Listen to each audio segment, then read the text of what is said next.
Hi everyone, I'm the storyteller and I'm here to help you today. I know you use this video to sleep, so before that please like the video and subscribe to the channel. Where are you from and what time are you watching? Now relax and unwind. I never thought I'd be scared.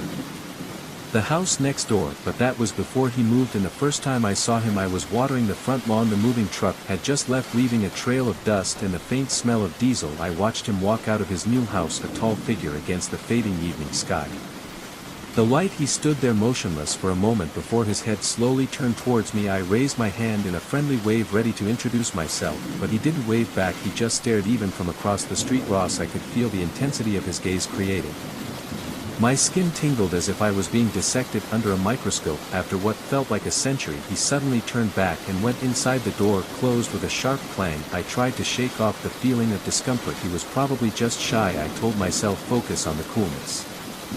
Water sprayed on my hand as I adjusted the nozzle, moving his tension tense. He would warm up eventually, but he didn't warm up. Days went by and I barely saw him leave the house. The front window curtains were still drawn, but sometimes, when I was getting the mail or walking to my car, I caught a glimpse of movement behind them, a shadow. The fabric changed, a very slight tug, so subtle, easy to miss if you weren't paying attention, but I did. I couldn't help but notice it. About a week after he moved, and the first time I noticed, he looked at me from the window. I was in the kitchen chopping vegetables for dinner when something made me look up. There he was, standing at the front window staring at me. I almost cut my finger, startled by his sudden appearance. I waved shyly, trying to be friendly despite the knot in my stomach. He didn't wave back, he didn't move at all, he just continued to stare at his face, a blank mask. I turned away, focusing on the carrots in front of me, the steady rhythm of my knife against the cutting board. When I looked back he was gone, but that was just started early. It seemed like every time I looked out the window or walked outside he was there, watching, sometimes from behind the curtains, sometimes openly standing at the window. One time I woke up in the middle of the night and saw him in the front yard, just standing there staring at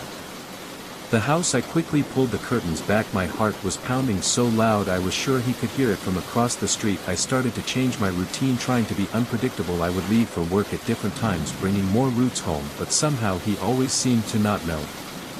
Whenever I left or came back he would watch my every move. I was considered talking to him, confronting him about his behavior, but something stopped me. Maybe it was the coldness in his eyes, or the way his presence seemed to suck the warmth out of them. Whatever it was, every instinct I had screamed at me to stay away. As the days turned into weeks his behavior became more erratic. I heard strange noises coming from his house at all hours, banging, scratching. Sometimes it sounded like muffled screams, where before I could have sworn I heard a woman crying, but when I listened closer it suddenly stopped.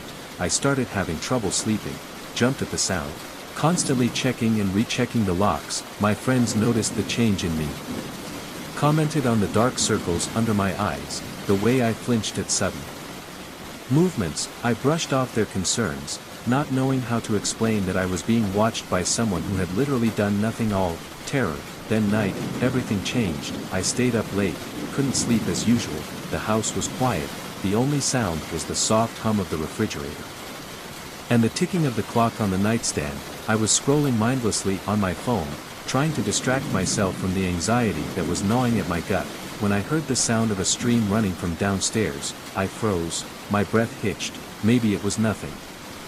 The house was always noisy, right? But then I heard a louder noise. This time it was unmistakable. Someone was in my house. My hands were shaking as I reached for the phone, ready to call 911, but before I could dial the number my bedroom door slowly opened. I held my breath, every muscle in my body tensed, ready to spring into action. The door swung open, revealing nothing but dark hallway beyond. For a moment I thought I had imagined